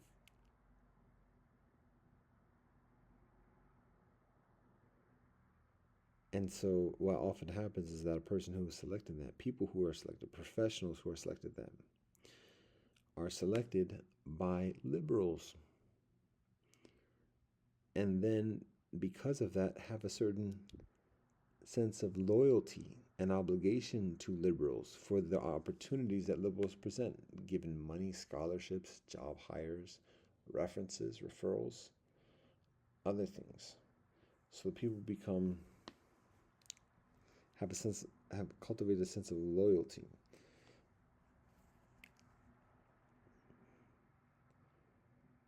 And in that loyalty are further leveraged and subjugated to the suggestion of liberal kinfolk. And this is actually very much witnessed in the discussion between Ta-Nehisi Coates and Jon Stewart. And in that conversation, there's a certain awareness that Ta-Nehisi Coates is not going to suggest something outside of the system. As empathic as he is about talking about the sufferation and struggle and everything else like that, there's an understanding and a track record and a certain presumption and expectation that Ta-Nehisi Coates is not going to say, yo, we should all just leave the United States, leave the system. We should all just overthrow the system. He's not going to do that. So there's a certain trust. Um, and with that trust, he's conferred with salary, book sales, and otherwise. And that gives him further standing. And even in the black community, a lot of times black community don't care about how cats got their money, but as long as they got money, yo, roll. There's further.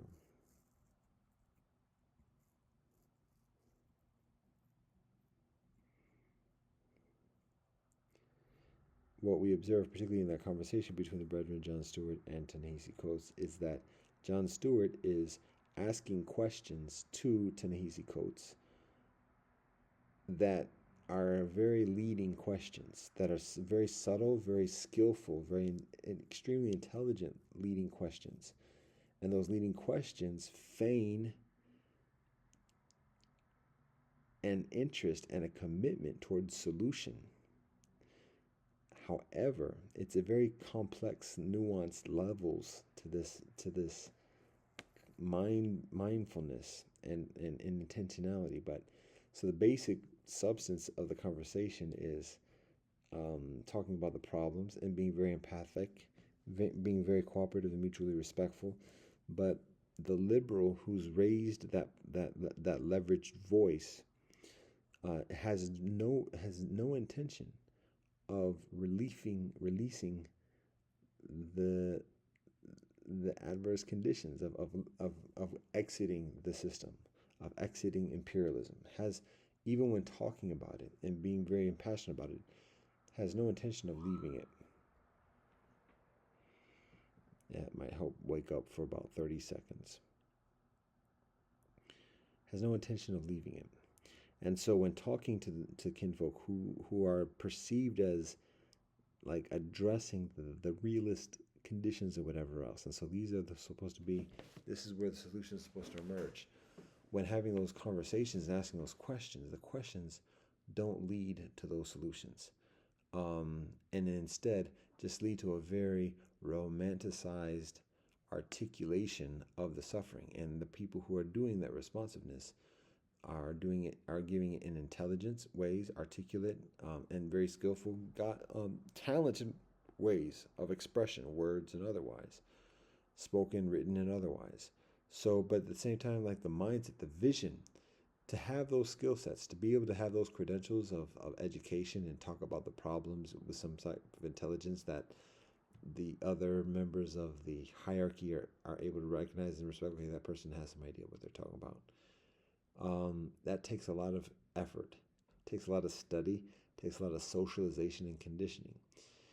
And to have that skill set and then at the same time have some kind of credibility of still identifying with struggle peoples, the hood, and additionally, that's further skill set and discipline. And then to presume to talk about solution, if not necessarily actually not talking about viable solutions, that takes a courage and another skill set. So with all that those expenditures of energy and talent, what is significantly absent and unaddressed and unincluded is a vision, an answer for the conditions, for the suffering, and additionally, something like solid to give people to do to get beyond the suffering that is being addressed at that moment. And the irony, particularly, not the irony, but like the part of the nuance and the honesty, to be honest, the truth within the exchange is that in the interview with Jon Stewart and Ta-Nehisi Coates, and Jon Stewart is asking questions and being empathic and making references to historic experience and showing like a knowledge about suffering of different communities and an interest in the solidarity, even an allegiance to that suffering, albeit at the same time being very cognizant of having no intention of actually leaving the system that's causing that. And at the same time, even further, whilst having no intention of leaving it, still wanting to. And like, okay, then, and saying, yo, here's Ta-Nehisi Coates, here's like the epitome of what's available in the Black community now, to be a visionary, to give solution, not just for Black people, but in that experience of true liberation of Black people, that being the catalyst and the necessity for true liberation of all peoples. So that liberal voice from Jon Stewart and even the Jewish liberal voice of Jon Stewart that has no intention of leaving the system and is guiding the questions just to continue to conform within and prop up the system, at the same time is like hinting and giving opportunities to say, yo, do you have the answer? Are you gonna say it? How can I encourage you to say it? Can we do it here? Are we ready for this? How do we do it? Jon Stewart is asking questions that have that that show evidence of that intentionality at an extremely, well, I wouldn't say subliminal, but intrinsic and subtle way. And that's one of the reasons why we're responding to this, because we do find solutions. We do got that.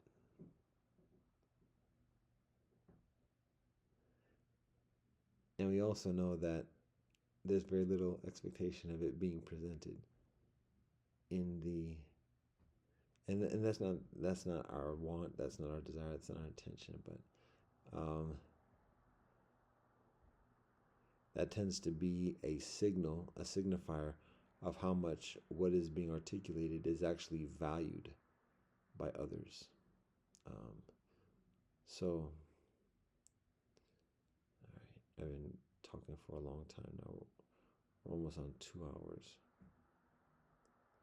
quarter till 2 hours. It's not even midnight yet either. So we're almost ready for solutions now, and I'm thinking of that's one of the things I guess we're leading this to. But we still there's still something else to say before we get there properly.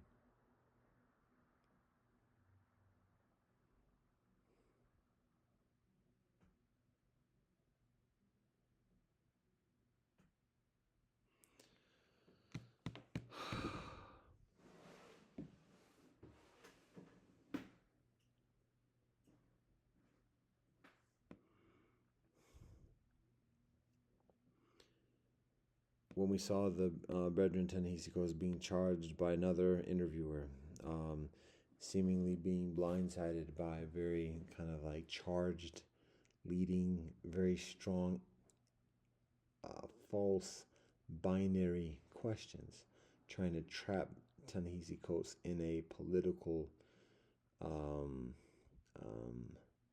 quagmire or political like proclamations of antagonism or whatever else, that within that type of platform is extremely, not just even disrespectful, but very detrimental.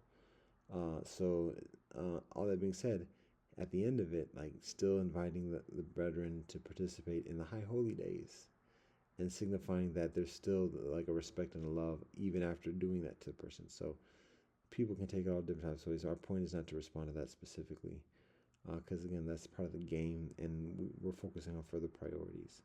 Even peace and blessings to all the brethren involved in that exchange.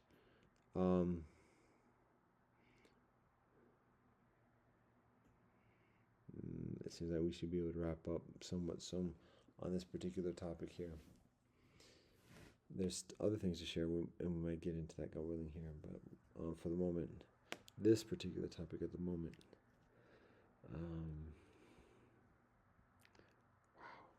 fatigue.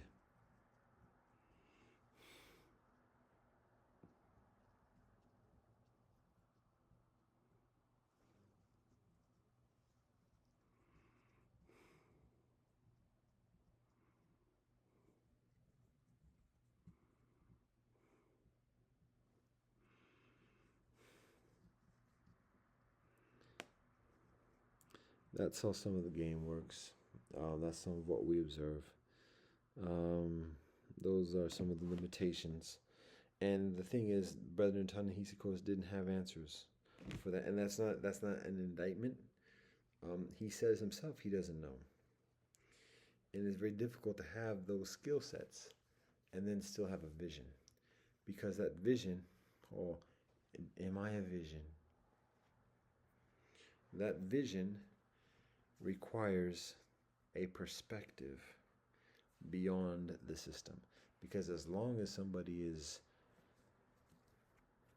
committing to being officially a part of the system as a citizen, particularly, we can talk about being part of the system as an investor, having a business, even as not a citizen. We can talk about being a resident. We can talk about being a patron, buying things from the system. But the citizen is a volitional, proactive affiliation, status, and otherwise. So it's it's one of the strongest exemplifiers of being a contributor to the harms and atrocities that that system is committing, whether it's a national system, an international system, or otherwise. Point for all of that.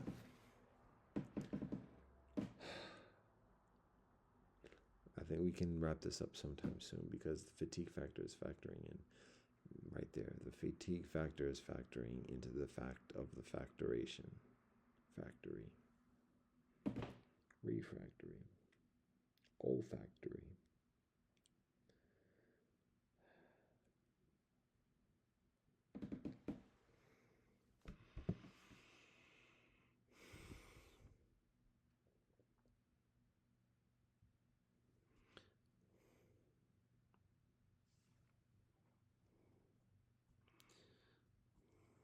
There's a fair amount there. It's again takes a minute for it to be processed. However, that's a lot of it. I don't think that's all of it. I think there's still further amount to share. The fatigue factor at the moment is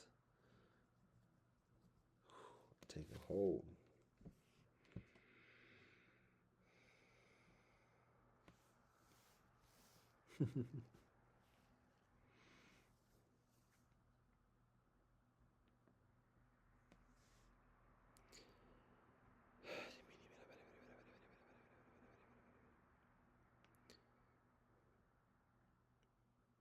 So again, the solution comes from stepping outside of the system, stepping outside of allegiance with the system. Not necessarily antagonism, not necessarily the intention of overthrowing, but at the very least, not committing, not presuming it as a given, as a necessity. Because that presumption prevents the acknowledgement of the viable, the actual, the genuine solution. Regardless of what the person's ethnicity is, religiosity is, color or otherwise, socioeconomic status, anyone who is proactively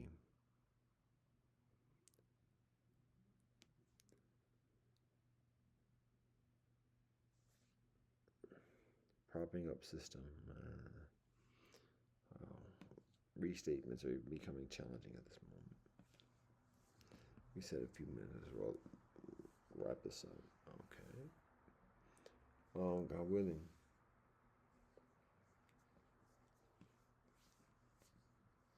That's much of what to share at the moment.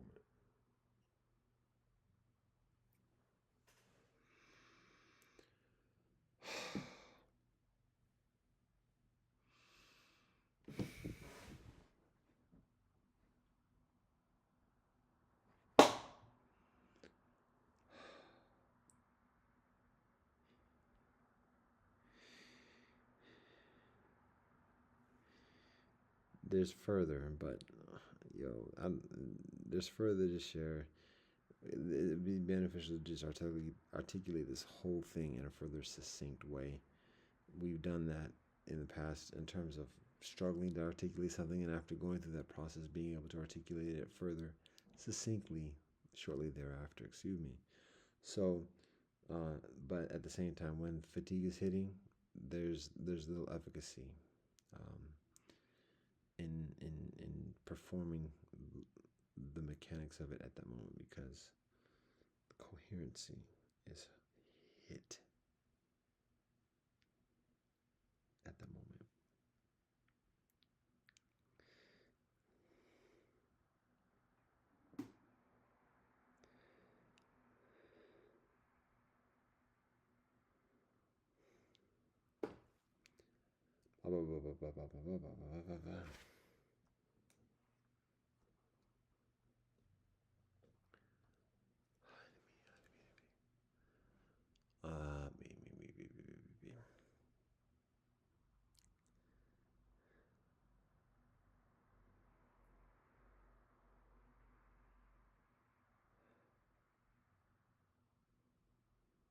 So That being said, did we get into this already? Come on. It's difficult for me to remember, like, and concentrate on what I'm trying to articulate right now. So there's little point in struggling to think about it, because even when I do remember, by the time I get to the second or third point, and I'm just going through the whole process again. What I can say in the interim at this moment, in lieu of like completing the joint and wrapping it up at that point,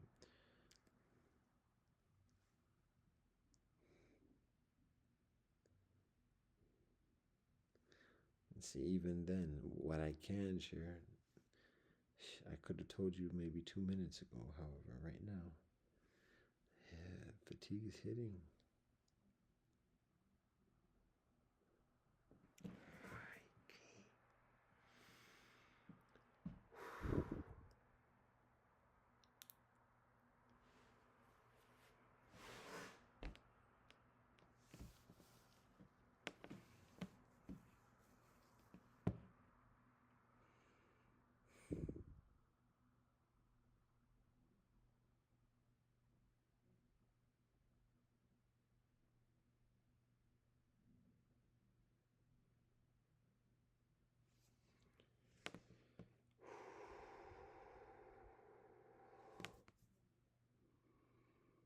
Hmm.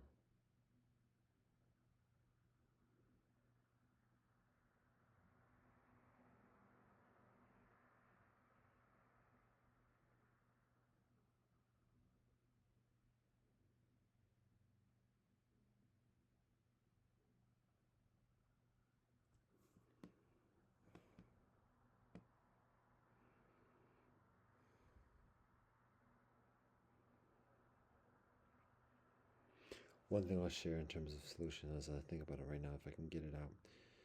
One thing that Ta-Nehisi Coates talks about is saving the world. What we've recognized, even just within recent sharings, is that even that genuine, empathic yearning of saving the world, we can say change the world, whatever else, even that endeavor of saving the world or changing the world is an imperial endeavor. It's an imposition. And okay, here's the value. It's an imperial position because it's trying to still take over the world in order to save it, essentially.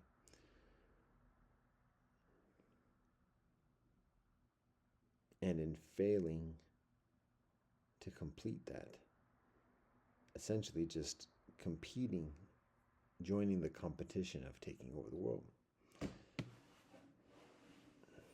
regardless of the ethnicity or otherwise. Further.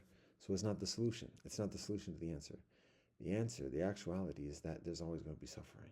There's always going to be nastiness. There's always going to be this, that, and the other.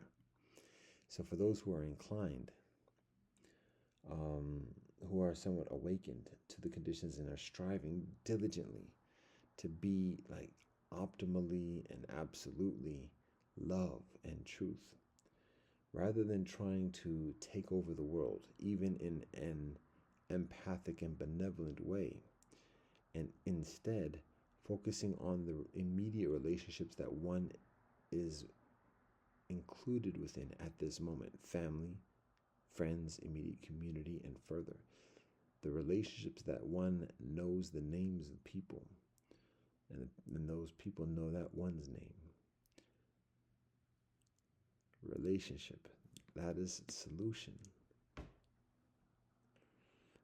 And that relationship is a process, a methodology, a premise for healing, for providing our service, our God-given talent, our divinely anointed talent to heal life in this universe, ourselves and others.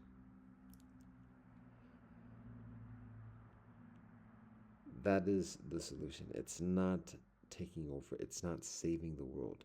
It's recognizing that there's always going to be it. It's always going to be that nasty. And so for those who are inclined to be nice as much as possible immediately around, and connect with those who are immediately around. And that immediate round includes around the world too. Further point here.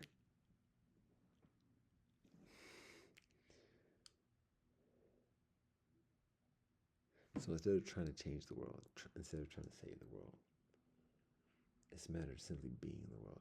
That equilibrium and harmony. And the equilibrium is the stillness that observes the nature of phenomena that surround, and harmony is movement, rejoining into that dance of energy. So another way of looking at it is this. It's not a matter of being a lion. It's not a matter of being a tiger or a bear or the top predator. When one is looking for peace and empathy and whatever else, the lion is not the lion. The example of the lion is not going to be that.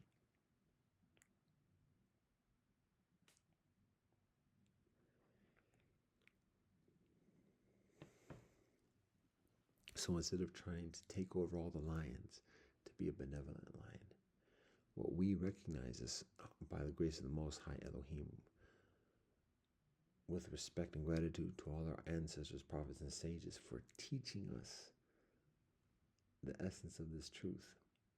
For those who have the inclination of being better than the lions and tigers and bears, it's not a matter of being a better predator. It's actually a matter of being a stronger herbivore, a non-predator, being a zebra, and being the best zebra that we can be.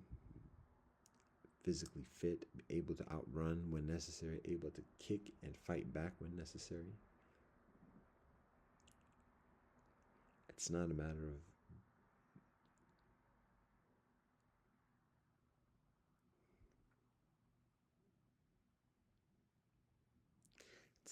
of overcoming or changing or saving the predator. It's a matter of being a better herbivore.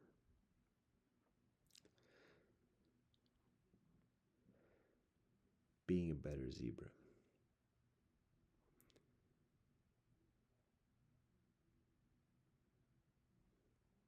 That's what we recognize as solution.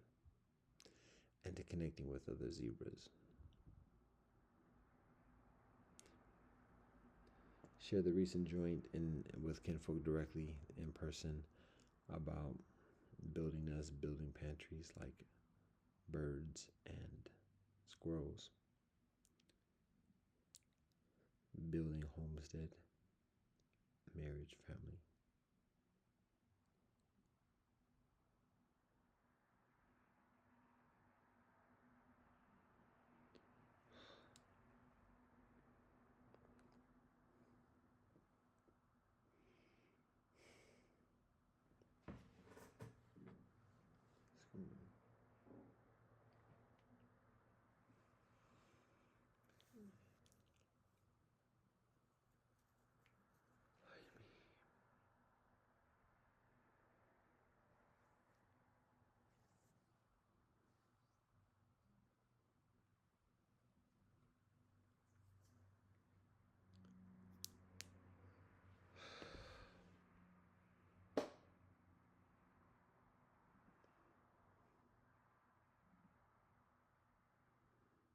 So that's part of the insight to share at the moment.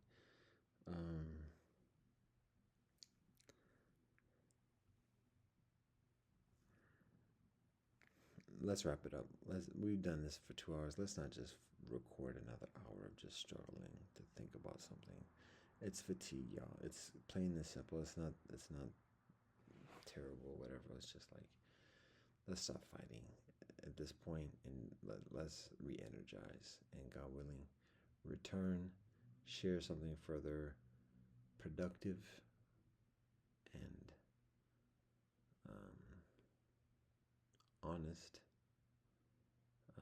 and complete, coherent, God willing. So with that being said, still struggling just to stay awake, y'all, right now. We give all things in praise to the Most High Elohim. Blessed, love, and peace of Rastafari.